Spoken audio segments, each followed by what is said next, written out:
بسم اللہ الرحمن الرحیم۔ السلام علیکم ورحمۃ اللہ وبرکاتہ۔ اللہ کی لاڈلی تسبیح جو بندہ یہ تسبیح پڑھتا ہے وہ اللہ کا لاڈلا بن جاتا ہے۔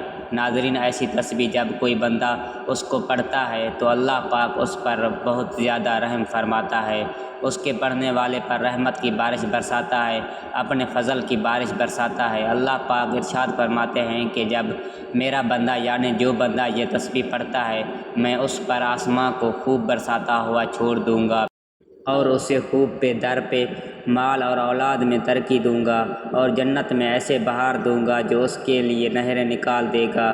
تو جسے اللہ کی خوشنودی حاصل کرنی ہے، اللہ کی قریب ہونا ہے، اللہ کا لاڈلا بننا ہے، اللہ کا سب سے پیارا بندہ بننا ہے تو یہ تسبیح لازمی پڑھے۔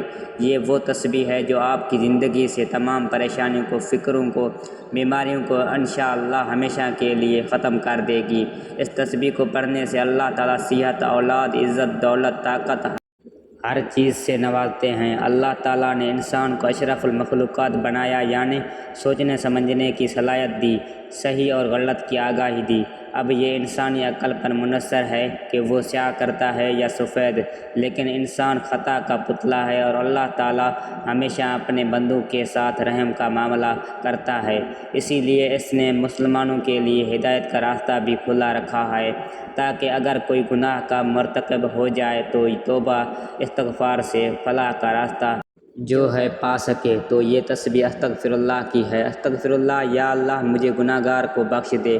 یہ جملہ اللہ کو بہت پسند ہے۔ جب کوئی بندہ انکساری سے یہ اعتراف کرتا ہے اپنے گناہوں کا اور اللہ سے اپنی بخشش طلب کرتا ہے تو اللہ پاک بہت زیادہ خوش ہوتے ہیں، اس کے لیے اپنے رحمت کے بند دروازے کھول دیتے ہیں، پھر اسے اتنا عطا فرماتے ہیں جو اس کے وہم و گمان سے بڑھ کر۔ تو کم از کم 100 مرتبہ استغفر اللہ دن یا رات کسی بھی وقت جب بھی فارغ ہوں تنہائی میں لازمی پڑھیں اور اللہ کے پیارے بندوں میں شامل ہو جائیں۔